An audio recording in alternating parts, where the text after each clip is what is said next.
Sunita set up 3 cells as shown below, P, Q and R. She applied external potential in all 3 cells. The potential is increased slowly till the opposing voltage reaches the value 1.1 volt. Which of the following statement is incorrect? Please note incorrect.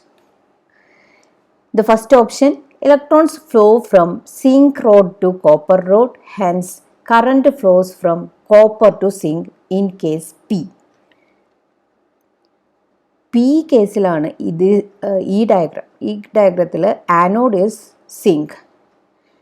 So in anode oxidation takes place, Zn gives Zn2 plus 2 electron. So electrons flow from zinc, അത് correct ആണ്. Electrons flow from zinc to copper. If electrons flow from zinc to copper, current flows from copper to zinc. Reverse orderലാണ് current flow ചെയ്യുക. So this statement is correct. നമ്മളോട് ചോദിച്ചിരിക്കുന്നത് incorrect statement ആണ്.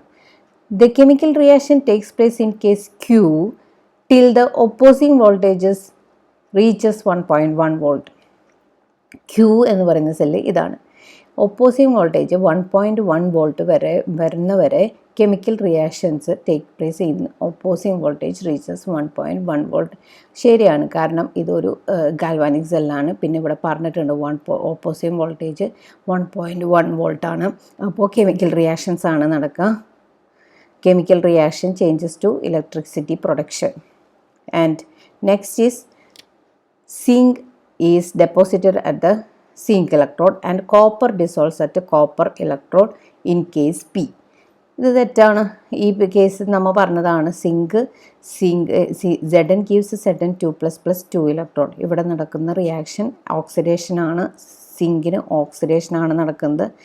Zn deposit ചെയ്യല്ല ചെയ്യുന്നത്. Zn സൊല്യൂഷനിലേക്ക്, zinc sulphate സൊല്യൂഷനിലേക്ക് Znൻ്റെ ions ആയിട്ട് പോവുകയാണ് ചെയ്യുന്നത്. അതായത് ഇവിടെ നടക്കുന്നത് Zn gives Zn2 plus 2 electron.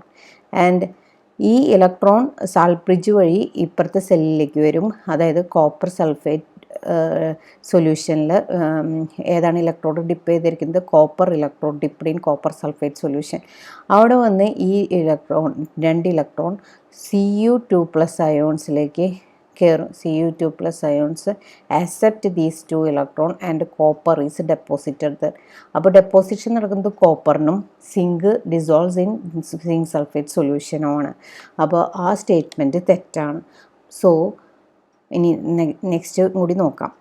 Electrons flow from copper to zinc and current flows from zinc to copper in case R.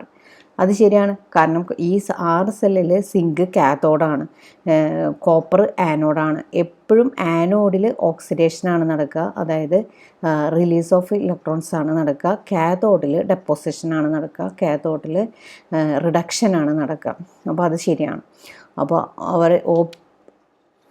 the correct answer is option C.